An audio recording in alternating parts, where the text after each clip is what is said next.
Welcome to All Right in Sin City, a podcast about writers and writing in the Windsor-Detroit region. Your podcasters today are Irene Moore Davis, author, educator, and local historian.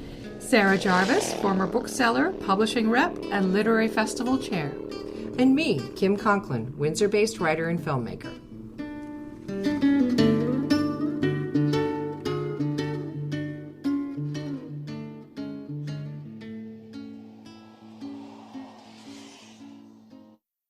This recording takes place online in the era of safe physical distancing.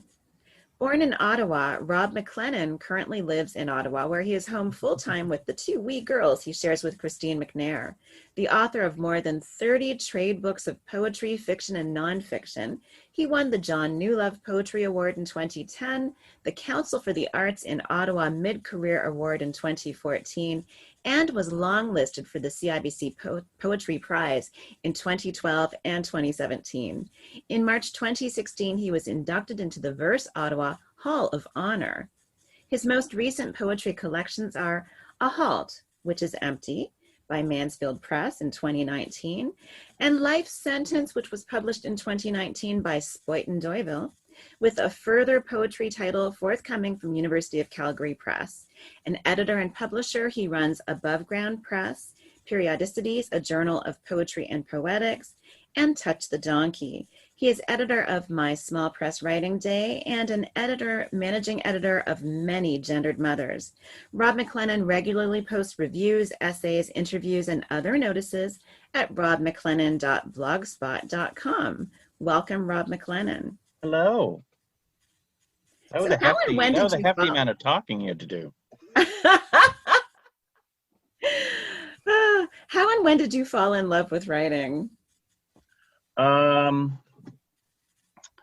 Well, I was poking at little bits of writing when I was very young, like 5 or 6, and I just happened to hit a social group in high school that were also writing, so grade 9 and 10.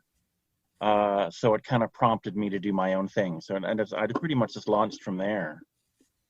I know grade 13 Writer's Craft, all we had to do was submit 30 pages, and I submitted 120. So I was doing a lot then. What's your typical writing process? Do you have a routine that works for you, or is it? I've pretty much been the all day, every day for like 30 years. I don't see the point in putting my best energy into what I care for second. So I never saw the point in schooling or employment. I wake up and I work. Right now, obviously, I do that at the pleasure of wife and children. The children not only exist, but they're home all the time. You know, they're 4 and almost 7.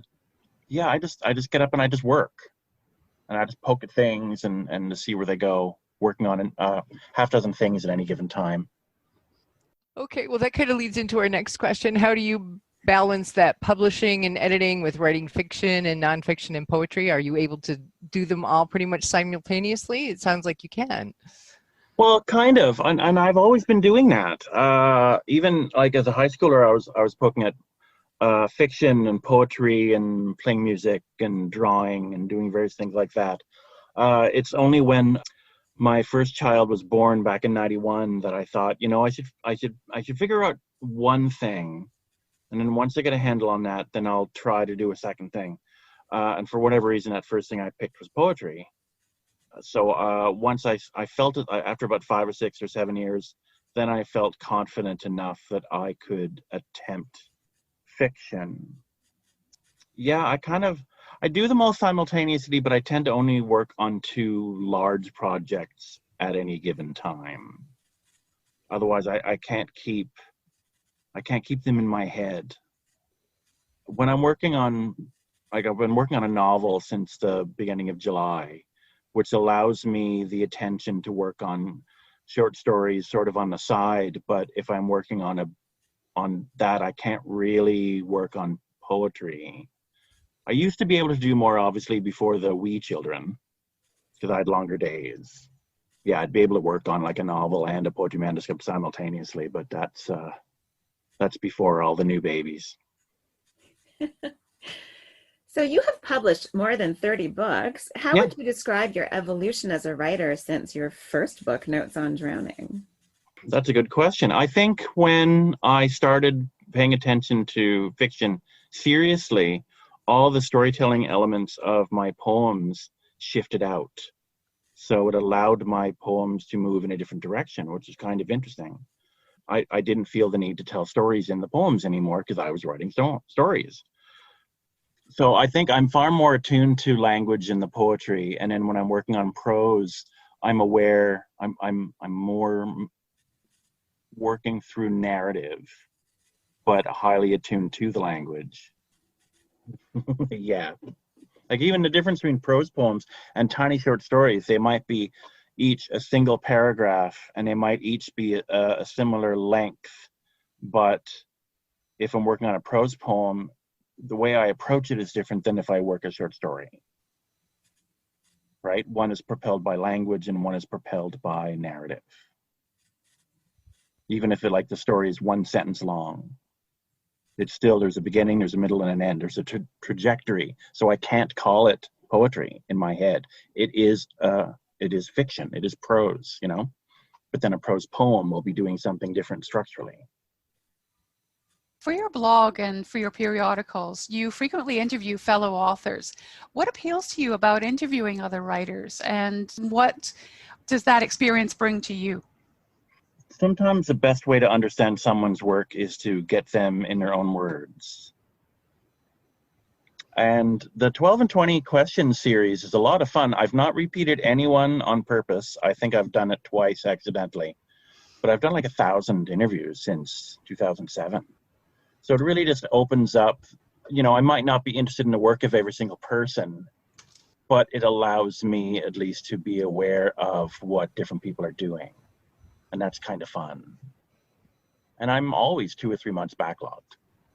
So I'm just, constantly soliciting people. So that's 1,000 interviews. That's crazy.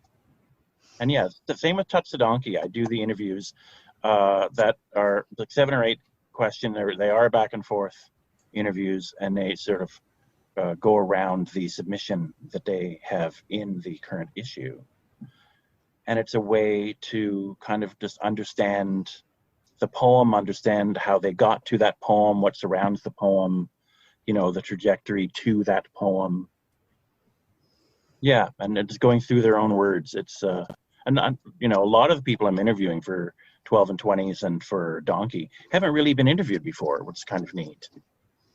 Obviously it's different, when I'm interviewing George Bowering about a poem, but I'm surprised at the amount of people that have a first book or second book and just have never been interviewed. I find it very strange. That is kind of unusual, yeah. So your latest poetry collections released in the same year are A Halt, Which is Empty. Oh, there you go. And Life Sentence. The former focuses on places and spaces around Ottawa and their histories and ideas that they represent. And the latter is a review of your life, which also focuses on the architecture of language. Tell us about how you engaged with those two very different projects and releasing them in the same year. Well, having them released in the same year was just as much the publisher's schedule, really more their schedule than mine. The Halt, Which is Empty, when my now wife and I first got an apartment together, A Halt, Which is Empty was that first year of us living in a different part of Ottawa Centertown, and me just curious about, okay, we're in this part of the neighborhood. What does that mean? How old is this street? So I ended up doing a lot of research and finding out that our little street was part of a neighborhood that was only incorporated into Ottawa in 1880 or something, when the guy who invented the neighborhood named our street after his son, and it became part of Ottawa officially when his son was the mayor. So it's all these neat little bits of history that I was kind of looking up, okay, if we're going to be here, what does that mean? And so that book kind of came out of some of that research and that exploration. The Life Sentence, very different structurally, because that was I don't even know when I wrote it. I try to put dates at the end of my manuscripts and my books now, if only for me, because I'm interested as to when things were composed. Yeah, this is a similar time period, 2012, 2013. And I was sort of stretching out these, it's sort of a book of sequences, but a sequence of sequences, sort of, I don't know, loose stuff around, not really geography, but playing with that. And, we got a cat. My dad was going through cancer surgery. So there are all sorts of little diaristic, journalistic kind of pieces, much more than the Halt book. I have no idea if I've answered that correctly. There's no right or wrong answer. Yeah. Oh, good. So can you tell us about your forthcoming projects? I wrote that in 2018, I think. It is about 105 little short prose poems. The Book of Smaller that comes out with University of Calgary, most likely 2022. They haven't actually answered the question yet as to when it will come out, but my friend Gil McElroy had a book come out with them a few weeks ago, and I went back through emails and realized that he had told me 2 years ago, pretty much to the month, of when his book came out. So I thought, well, that's probably going to be about the same then for me. So it could be July 2022. I was playing with prose poems and seeing where they could go, how dense I could get, how much I can get into a very small space. I was trying to also play with more overt political content. So I have a poem about the Prime Minister, I have a poem about the President, but also trying to play with it in a way that, like, there are a lot of subjects that they don't need me presenting my point of view. Well, let's hear from the straight white guy. Like, we don't need that. But then how do I engage and, be an ally for certain kinds of subject matter? So it was trying to feel that out in a very careful way. But yeah, some poems are like, my eldest kid went to New York for a weekend. So I'd, playing these little tight prose poems. And yeah, they're 105 of them. I wrote them over like a year. We'll look forward to that. Would you like to read something that's out now for our listeners? Okay, so this poem is called Mother Firth's, and it comes from, there was a tavern called Mother Firth's Tavern in like 1809, and the cover is actually an illustration by Colonel John By from that period, his sketch of that tavern. Which is extremely cool, right? Because Colonel John By, he's the one who had the canal built, right? The Rideau Canal. So Mother Firth, 1. In 1827, above the boiling water, is Canada West, suspenses past the presence. Voyagers and kinsmen, summertime, last chance, the meaning of what soars. Brand of hardy men, drawn, the surly foamed and swirling, spectator and prophecy. 2. Emerge a man of promise, a formal year, suspend, the water pulse, grammatically correct. So nearly beaten, tamed, could lick the bridge clean. 3. History, a breath, holds, hard work makes a thirst. Hothouse evangelical, requires invention, mud prints, urban blight. City planners speculate. Stare northwest, east, conjoined. Would I remember only breath, this tumbling water. 4. In 1827, 7 leaps, they bridged provincial union. Lieutenant Pooley's wave the single wooden path to save collapse, an endless edge. Big kettles, speculation, ice, white as a neighbor, new. O'Connor Street as long as Bytown. 5. We lift a raise, we drink, we lift a bridge. Cool dunked and swam this English regiment of foot. Machines, the watercraft of misplaced bells. In Isaac's cups, complete, a repertoire of swaying roots enact the river highway. 6. The street named for the Duke of Wellington, no longer a complete sentence. The local shoreline wept, misspent hours planning, flexible. The costume strangers, John Le Breton's Blues, another Prescott century, wagon wheels, an echoed parable of chance. 7. In 1827, the falls which birthed the bay, frequencies still, portaged, lumber barons, mill, these rapids beckon, mountains crawled, liquid time, alack, a lapse, cascading sound of water boils, 2 leagues hence, dear circumstance, Astiku, the water swirls. 8. A study of parades, authority, a letter from Dalhousie, build. A snowball given credence. Systematically phonetic, the deep clefts, rock face, riverbed, the lip of steamboats, rattle, blood pools. We skip the epigraphs, the art of composition. 9. Function, metaphors, an open shutter, princely sum. The raftsmen lived on rafts, an open fire set upon clear sand. Empire, what dominion, cut from cedar boughs, birch bark, maple. 10. In 1827, a year's first light, William Stewart, out from County Glen.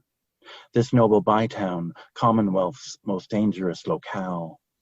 Cadence of these ancient hills, late Proterozoic to early Paleozoic, North Valley Shoulder, Sleigh Bay, renamed entrance, and a sideways steamer, every window, mouths. 11. What mornings rise this roughneck passage, a league thence past a rapid, cold commence of moonlight. On its fringes, forest, sparkles, snow, compressed disturbance, marching orders. A category to a point. Samuel de Champlain, who ventured up, we call the water. 12. Homestead, virgin forest. Isaac Firth's wife, who made such otter caps she couldn't keep. They came, this final thing, the locomotive, dark, this widening habit, stream, a stretch, arranged a reach.